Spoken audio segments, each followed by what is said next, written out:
coming to the Real Talk Conference. Mr. Jose Baez, the one and only criminal defense attorney on the planet, period in the story. What's up, brother? Thanks for coming and doing this with me. Thanks for the compliments. I come here all day for that. So I put a picture of him on the website, and I said, you know, Jose Baez is coming to speak. And like 6 people called me right away, and they're like, I need him for something. So I immediately shot him like 5 to 6 referrals right off the bat, which is great. I love doing that. That's amazing. And I think it's a testament of what you've done, who you are, and where you are right now. Because there are a million attorneys out there I could have posted a photo of, and it would have been by the wayside, right? But the fact that people see your photo, they know who you are, they know what you've done, they know the success that you've put together, and so they say, that's the guy I want to have on my side right now for the situation that I happen to be in. Well, you know, all of that comes from a lot of hard work and working on not only the law side, but the business side as well, making sure people recognize my brand. And it's especially hard to have a national brand that's Hispanic. Right. And we don't necessarily see that very much here in Miami because everybody's Hispanic. Everybody's Hispanic. Even Robert Rubenstein's Hispanic. Yeah, I guess so, right? So I think there's a lot that's to be said about that, because I don't, you know, if I know anything about your story, you weren't born with a silver spoon in your mouth. You don't come from a wealthy family. You didn't have wealthy families in the just running to you the moment you got your license. You worked hard for it. And you said something very important, because, you know, we're going to have a lot of real estate professionals at the Real Talk Conference. We're going to have a lot of business professionals at the Real Talk Conference. And I think probably the most important thing that you said in here is it took a lot of hard work focusing on not only the law side of it, but the business side of it, because law is a trade, right? At the end of the day, you went to school and you earned a trade, right? It's like being a carpenter, right? Or a general contractor or whatever. You get a license and you learn a trade, but it doesn't mean you're the best general contractor on the planet. Let's face it, we live in Miami, we know that, right? So it's about the work that you put into it, the business platform that you put together, the marketing that goes behind it, the brand that you develop, right? And then now all of that's great, and then it's also the proof in the pudding. Do you do a good job? Well, yeah, I'm a big believer that there are 3 keys to success. And one is you have to have the desire not to suck. Right. Okay. The desire not to fail, right? Yeah, right. And a lot of people have that. Okay. So then you go to the next step, which is you have to be willing to put the work in.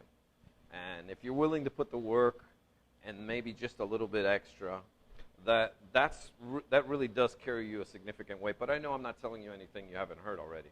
But the third thing that I don't think it's spoken about enough is having the patience to see it through.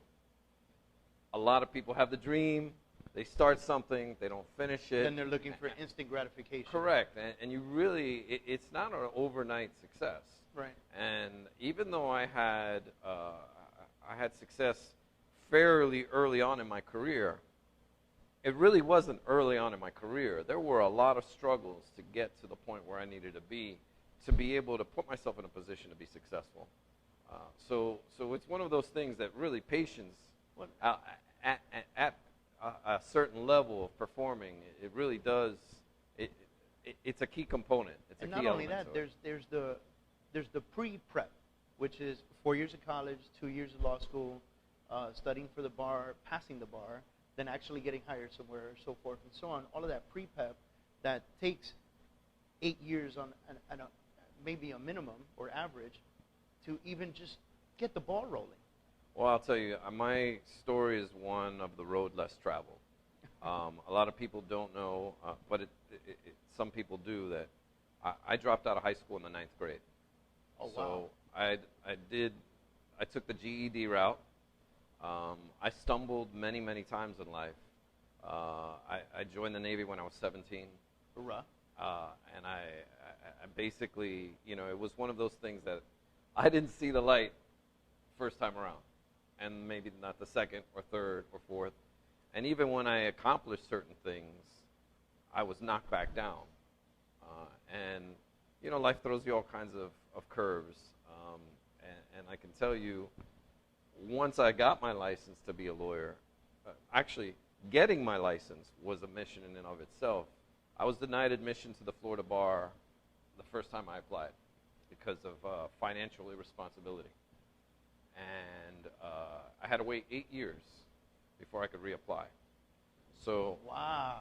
yeah, I mean it was. So my 8-year average is really like a No. 16-year. It's beyond that. I mean it was, like I said, it was the road less traveled. And one of the things that I learned was having that patience. I held on to my dream, knowing it was going to be difficult to accomplish, knowing it wasn't going to come tomorrow, or maybe next month, or maybe next year, Right. or the year after that. It was something that and seeing all my classmates from law school go on and have successful careers, and not being envious of their success. But one thing's for certain: once I got my shot, once Coach put me in, Yeah. I skyrocketed past all of them.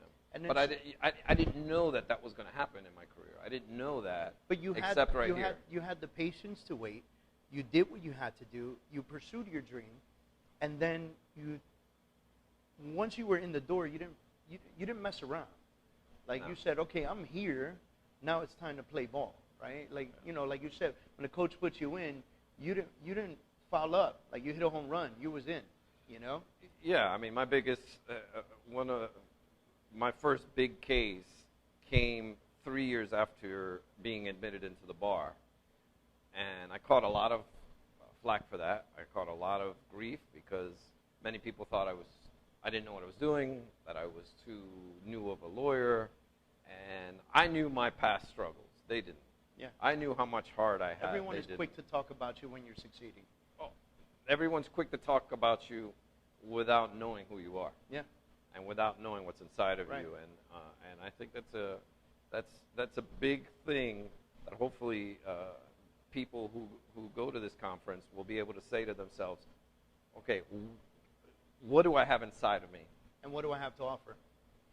and Right. how willing am I? How much do I believe in it to make it all happen? So